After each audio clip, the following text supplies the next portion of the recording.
আয়াত 11 ইন্না লাম্মা তাগাল মাউ হামালনাকুম ফিল জারিয়া।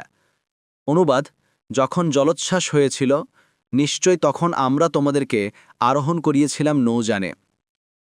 আয়াত 12 লিনাজআলাহা লাকুম তাযকিরাতাও ওয়া তা'ইয়াহা উযুনু ওয়া'ইয়া। অনুবাদ, আমরা এটা করেছিলাম তোমাদের শিক্ষার জন্যে এবং এজন্যে যে যাতে শ্রুতিধর কান এটা সংরক্ষণ করে।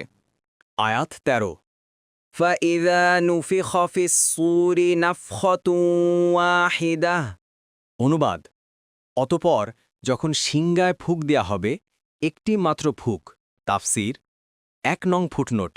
হাদিসে এসেছে রাসূলুল্লাহ সাল্লাল্লাহু আলাইহি ওয়াসাল্লামকে জিজ্ঞেস করা হলো যে সূর কি? জবাবে তিনি বললেন, সিংহের আকারে কোনো বস্তুকে বলা হয় যাতে ফুঁক দেয়া হবে। তিরমিজি 2430, আবু দাউদ 4742। 2 নং ফুটনোট। পবিত্র কোরআনের কোথাও কোথাও এই 2 সিংগায় ফুঁক দেওয়ার কথা ভিন্নভাবে উল্লেখ করা হয়েছে।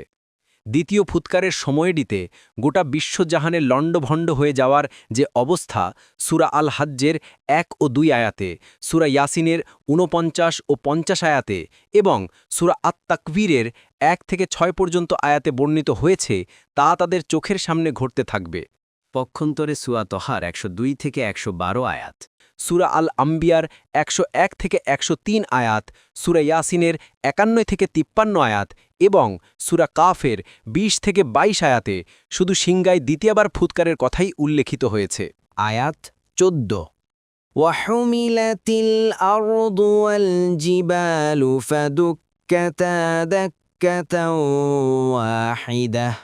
অনুবাদ, আর পর্বতমালাসহ পৃথিবী উৎক্ষিপ্ত হবে এবং মাত্র এক ধাক্কায় ওরা চূর্ণ বিচূর্ণ হয়ে যাবে।